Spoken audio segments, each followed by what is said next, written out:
It's time for another episode of Gospel Preaching Live, brought to you by the Kearney Church of Christ, which meets at 406 North Clark in Kearney, Missouri. Make plans to come out and visit the brethren, who look forward to seeing you. And now the host of Gospel Preaching Live, Richard Dodson. Welcome back to another edition of Gospel Preaching Live. It is the aim of the Kearney Church of Christ in Kearney, Missouri to reach out to anyone who needs edifying. This is our job as the local church, and we are going to try to do that this evening to bring God's message, and we pray that you will find it edifying.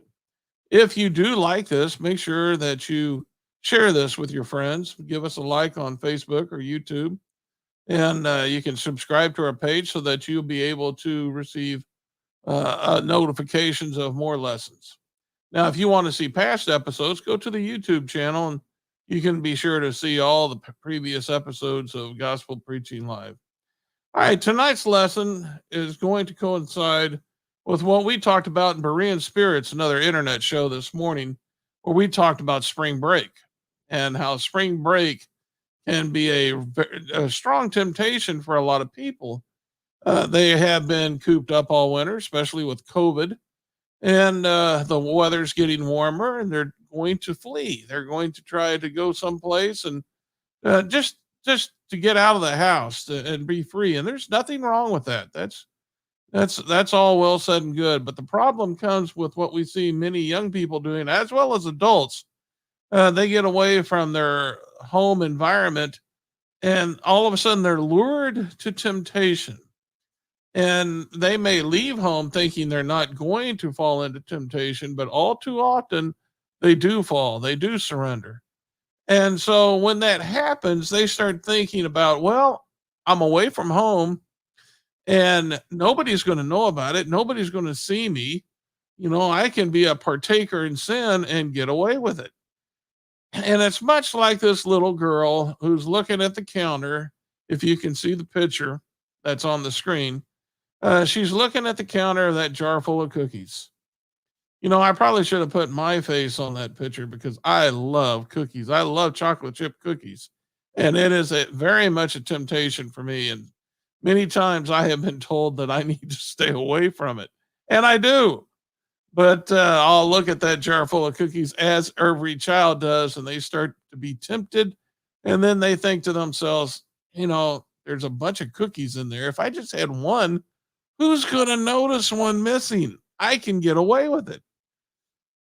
Yeah, well, when we compare that story with what takes place when we're tempted to sin, then we're going to find out that we cannot get away with it. And that's what we're going to talk about this evening. Can we get away with sin? No, that's going to be the answer at the end of our lesson. The text of our lesson is going to be taken from Joshua chapter 7. And this is a good story. Let me go back here for just a second. This has to do with Achan. Achan was one of the Israelites that crossed over the Jordan into the promised land. And of course, their first major battle was Jericho. They were to overtake Jericho. And if you remember the story about the Jericho walls falling down and how they marched around the Jericho walls 7 times, and then gave a great blast of the trumpets. The Lord caused the walls to come down, and then they went over and overtook the city. Well, the crux of the lesson is the Lord had instructed them not to take of any of the treasures because those had been consecrated to God. And so they were not to keep any of those things themselves, but there is a man, an Israelite, who did take of it. And he's just like this little girl who's looking at those cookies. He started being lured into sin, thinking he could get away with it. And so he took of that which had been consecrated to the Lord. He took that and he went back to his home and he buried them in the floor of his tent. So he thought he got away with it. Well, they had another battle against a little group of people known as Ai. And Joshua had sent up spies, and the spies came back and said, look, we don't need everybody. Let's just send a small force up there and we'll be able to overtake them with a small force. Well, the problem was the Lord wasn't with them because the Lord was upset about Achan taking of the accursed things. And so when they went up to battle against Ai, they got chased back. Some of their men were killed. And of course, Joshua he was devastated. He couldn't believe that the Lord had not been with him in this small battle. And he was thinking about what could happen to them. And the Lord let him know. He said, look, you guys sinned. There is sin in the camp. Somebody took something that did not belong to them. And so Joshua did as the Lord instructed. He brought each tribe, each man up before him until finally it came to Achan. And Joshua asked Achan about it, and Achan confessed that he had coveted and that he had taken of that which was accursed and told him where it was buried. So they went to his tent and buried it up and buried it. They dug it up and found out that he was telling the truth, brought it before Joshua. Joshua was upset with him. And so they took Achan and all that he had, his wife, his children, his sheep, everything. And they took them out and they stoned them and then burned them as the Lord instructed, and heaped great stones upon them, as a monument to what they had done. And so the reason and you can read this story in Joshua chapter 7, and just reading it will tell it better than what I'm, referring to it now. But keep this in mind. The Lord preserved that lesson as a warning to us. We're not going to get away with it. Achan couldn't get away with it. And by the way, you want to know how you remember it was Achan? Because he was stoned, and all you got to do is go around saying, "Oh, my Achan back," and you'll remember this story of Achan. Every time my back hurts, I think of this story. You're not going to get away with it. Achan didn't get away with it, so why would anybody else get away with it? So that is the text for our lesson this evening. That's the crux of it. I put this little map up here to kind of give you an idea. The Valley of Achor is right in here. This is where he was stoned. Of course, this is Jericho, where he had taken the accursed thing, but right out here is where he was. Well, let me pull it up so I can pull it. There we go. It's right out here is where he was stoned, and right here was Jericho. But it was right out here is where they took him and stoned him, and burned him. And we have some pictures of that valley. These are the rocks that are in the Valley of Achor. So I imagine if it still looks the same as it did back then, those would have been the types of rocks he was stoned with. Those would have been the rocks that were heaped up on top of him and his family, and all that he had. So it's quite the story. And it's something that we shouldn't forget. Of course, 1 Corinthians 10 makes sure that, to mention that very fact that these stories are preserved so that we will not forget. So that's important for us. We don't want to forget these things. So moving on to the crux of our lesson, can you get away with it? No, you're not going to get away with it. For one thing, you're not going to escape the consequences of sin. And we're going to look at just a few passages. Numbers chapter 32 and verse 23, Galatians chapter 6, verse 7 and 8, Romans chapter 6 and verse 23, and then finally Ezekiel chapter 18 and verse 4. But in Numbers chapter 32 and verse 23, the children of Gad and Reuben, before they came to the promised land, had gone to Moses to say, hey, look, this land right here is good for us. I mean, we have a lot of cattle, and this land is good for our flocks, our cattle. And so they wanted to take that land.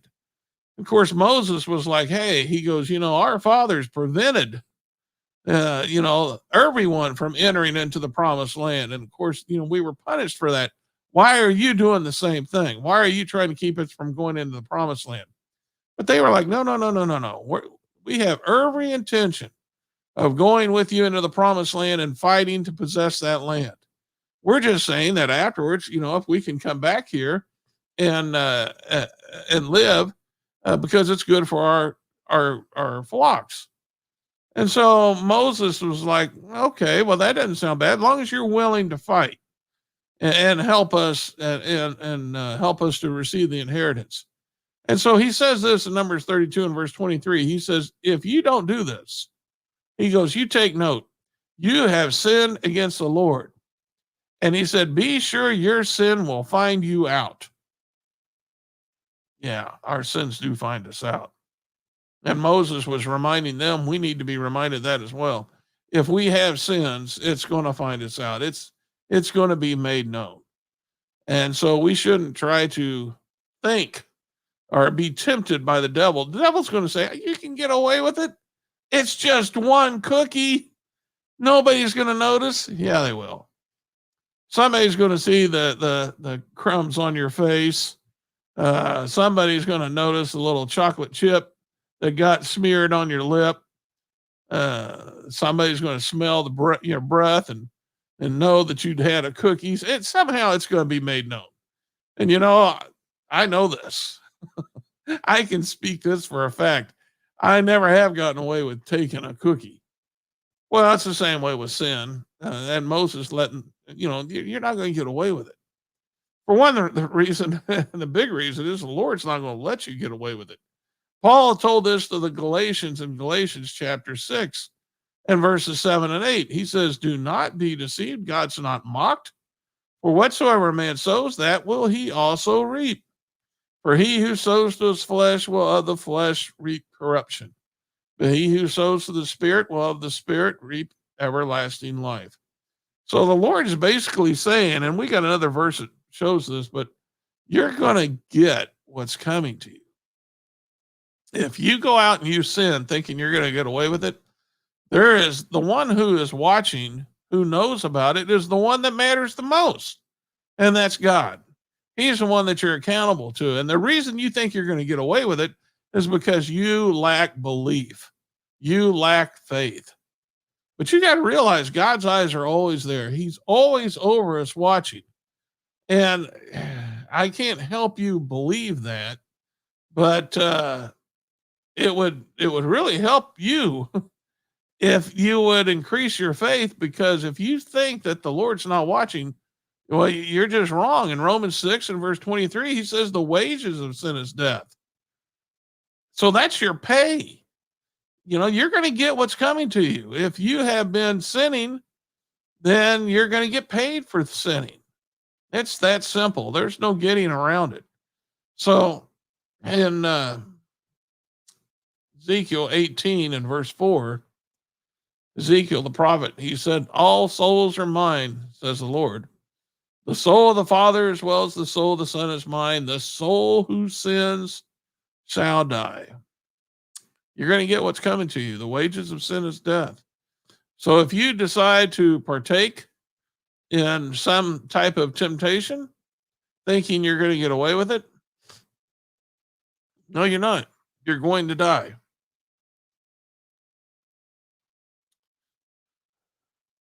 Oh, I tell you what, I hate to do this. I have to blow my nose, and I don't want to do this, but I'm suffering with allergies, so forgive me.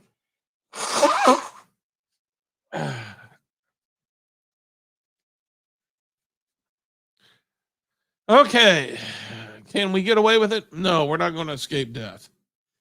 Death is inevitable. It's going to happen. We're going to look at Ecclesiastes 9 and verse 5, 1 Corinthians 15, verse 24 through 26, and then Hebrews chapter 9, verse 27 through 28. Solomon said, for the living know they will die. Oh, I'm still having trouble. I'm sorry.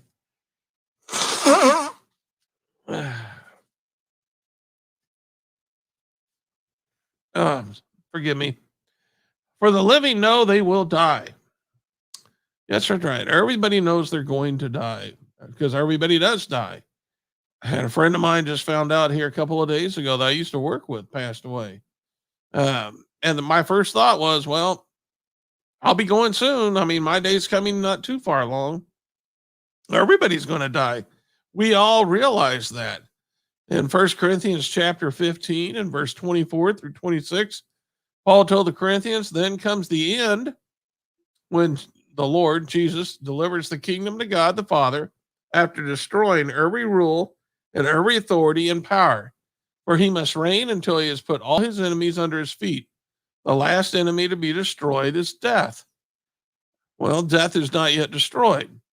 And so everyone is going to die. That was the result of Adam and Eve sinning in the garden. The Lord said to Adam, from dust you came, from dust you're going to return. And so that's the way of man. We are going to die. In Hebrews chapter 9, verse 27 through 28 talks about what takes place after that. It says, just as it is appointed for men to die once, and after that comes the judgment. Now we're getting back into, are we going to get away with it? Because here's the inevitable part. Whatever you're wanting to do, whatever you're being tempted to do, and you think you might get away with it, at some point, you might fool me, you might fool other men, but at some point you're going to die. And then you're going to be judged. And guess who was watching you partake of that sin? And that's all going to be brought forth on that last day. And then we have to be judged. And that leads into our next point. If we're going to be judged, we can't escape it. We all die. It's inevitable. So if we all die, we're going to have to deal with it. Let's look at Ecclesiastes 12, 13, and 14, 2 Corinthians chapter 5 and verse 10, and then John chapter 12 and verse 47 through 48. Ecclesiastes chapter 12, verse 13 and 14, Solomon said, let us hear the conclusion of the whole matter. Fear God and keep his commandment, for this is man's all. For God will bring every work into judgment, including every secret thing, whether good or evil. So you're going to die. Then you're going to be judged. And guess what's going to be brought forth? All those secret things, all those things you did, whether it's good, whether it's bad, they're before the Lord. He was watching. He was taking notes. He knows what took place. And so you're going to have to be held accountable to that. In 2 Corinthians chapter 5 and verse 10, Paul told the Corinthians, we must all appear before the judgment seat of Christ, that each one may receive the things done in the body according to what he has done, whether good or whether bad. So there's no getting away with anything. You're going to appear before Jesus, and you're going to give an account. John chapter 12, verse 47 through 48, Jesus said, if anyone hears my words and does not keep them, I do not judge him, for I did not come to judge the world, but to save the world. The one who rejects me and does not receive my words has a judge. The word that I have spoken will judge him on the last day. So we're going to be judged by Jesus according to that gospel that he delivered. He gave it to his disciples. In John 17, he prayed, John 17, talking about those who would believe on the message based on the teaching of the disciples. He said, sanctify them by thy truth. Thy word is truth. And so it's that word, have we been justified? Have we been sanctified? Oh, forgive me. I was hoping this wasn't going to happen during the broadcast, but I'm going to have to cut it short because obviously I'm not going to be able to preach, being able to blow my nose all night long. But I'm having a little problem here. But needless to say, I can give you kind of a short message tonight. We're going to be judged by the words of Jesus. And you have those words. Those words are before you. If you have a Bible, if you turn to the New Testament, study your New Testament, you're going to know how you're going to be judged. And guess what? Those things that you may be tempted to do on spring break, yes, they've been forbidden. The Lord doesn't want you to partake, and you shouldn't want to as well. So can you get away with it? No, you cannot. You're not going to get away with it. Proverbs 28, verse 13 says, whoever conceals his transgressions will not prosper, but he who confesses and forsakes them will obtain mercy. So confess these secret sins before the Lord before it's too late. You'll find mercy. if you put these things away. If you're being tempted, just remember, you're not going to get away with it. It's not going to happen. You can't get away with it. So when you're away on spring break, remember to serve the Lord. Remember who you are. And be better than that, as you can be. Okay, that's the lesson for this evening. I hope it's been beneficial to you.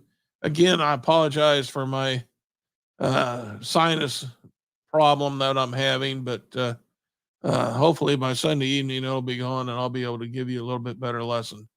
But I think you got the crux of the matter. You got the message, and that's what's important. Listen, if you're ever in the Kearney, Missouri area, in fact, I don't know if you can see my green screen here. I'll try to move, but that's the church right there behind me. If you're ever in the Kearney, Missouri area, why don't you come and visit us at the Kearney Church of Christ? We meet at 406 North Clark.